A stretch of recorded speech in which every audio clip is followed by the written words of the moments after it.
Bismillahirrahmanirrahim. My name is Mohammad Abrar from Adazhira. I have done my BS Botany from Bahauddin Zakariya University, Multan in session 2018-22. And recently I have taken admission in B.Ed in Islamia University, Bahawalpur. I have an experience of 3-year teaching in different institute, International School of Cordoba, Admire College of Science, City Paramedical College, Apex Group of Colleges, Dakota, and now I am teaching in Garrison Higher Secondary School.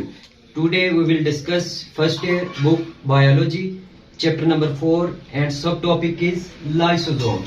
तो discovery सबसे पहले इसकी देख लेते हैं. Discovery 1949 के अंदर रेनी D Dave ने इसको आइसोलेट किया फ्रॉम द लिवर सेल. लाइसो अगर वर्ड को देखें तो ये दो अल्फाज से मिलकर बना हुआ है. Lyso mean splitting and Soma mean bodies. ऐसे ये लाइसोसोम्स ऐसी बॉडीज हैं जो स्प्लिट कर देने की, डाइजेस्ट कर देने की सलाहियत रखते हैं. फिर इसके बाद इसकी डेफिनेशन देखते हैं. These are the membrane bounded sacs which are enriched with acid phosphatases and hydrolytic enzymes. तो ये साइटोप्लाज्मिक ऑर्गेनली है. ये अपनी मॉर्फोलॉजी के हवाले से ये डिफरेंट हो सकती है. क्रिएटिक ये ऑर्गेनली है. अब हम इसकी सिंथेसिस देख लेते हैं. ये बनते कहां पे हैं. रफ एंडोप्लाज्मिक रेटिकुलम पर ये बनेंगे. फिर यहां पर मैंने ये टी भी लिखा है. ये ट्रांसपोर्ट वेसिकल के जरिए से इनको गोल्जी कॉम्प्लेक्स गोल्जी बॉडीज की तरफ इनको ट्रांसफर कर दिया जाएगा. यहां पर इसकी फर्दर प्रोसेसिंग होगी. प्रोसेसिंग के बाद यहां से एक बड उभार बन जाएगा. जैसे ही बड बन जाएगा तो ये यहां से बडेड ऑफ हो जाएगा. बने कहां पे है. रफ एंडोप्लाज्मिक रेटिकुलम पर ये सिंथेसाइज हुए हैं ट्रांसपोर्ट वेसिकल के जरिए से इनको आगे गोल्जी कॉम्प्लेक्स पर, जहां पर इसकी फर्दर प्रोसेसिंग हुई. इसके बाद यहां से बडेड ऑफ हुए तो यहां पर इस स्टेज के अंदर ये इसका जो स्ट्रक्चर है सिंगल मेम्ब्रेन बाउंडेड ये स्ट्रक्चर है. अंदर इसके रेड स्पॉट आपको नजर आ रहे होंगे. ये है जी इसके अंदर हाइड्रोलिटिक एंजाइम्स. तो इस स्टेज के अंदर इसे हम कहेंगे this is called the primary lysosome.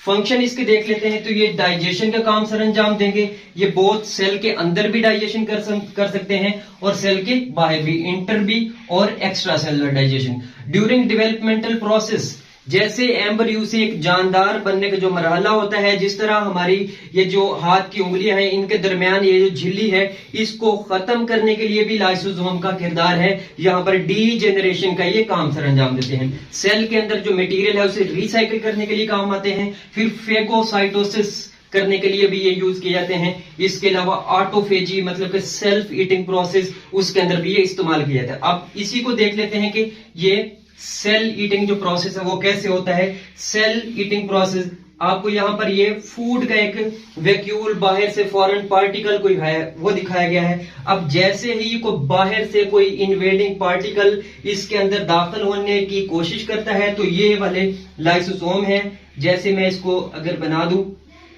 ये इसके अंदर एंटर हो गया. यहां पर अब इसके साथ ये एक कॉम्प्लेक्स बन चुका है बाहर से फॉरेन पार्टिकल का और लाइसोसोम का. अब ये एक कॉम्प्लेक्स बन गया है. अब यहां पर ये क्या करेगा, इसको डाइजेस्ट करना शुरू कर देगा. तो ये वाला एक पूरे का पूरा एक बन जाएगा, फूड वैक्यूल बन जाएगा. एक लाइसोसोम इसके साथ मिलेगा और बाहर से जो फॉरेन फूड का कोई पार्टिकल है तो इसको डाइजेस्ट करना शुरू कर देगा. ये एक कॉम्प्लेक्स बन जाएगा. इसको आप डाइजेस्टिव वैक्यूल कहेंगे यहां पर. अब आगे ये वाला है पूरे का पूरा, ये है सेल ईटिंग प्रोसेस. क्योंकि सेल ने ईट किया, इसकी मेम्ब्रेन इन्वेजिनेट हुई, अंदर की जानिब मेम्ब्रेन ने दबा लिया, ठीक है, और बाहर वाले पार्टिकल को रास्ता दिया और इसके साथ मिल गया यहाँ पर. अब ये फूड वैक्यूल इसको डाइजेस्ट करना शुरू कर दे तो ये डाइजेस्टिंग वैक्यूल बन जाएगा. फिर यहाँ पर सेल्फ ईटिंग है.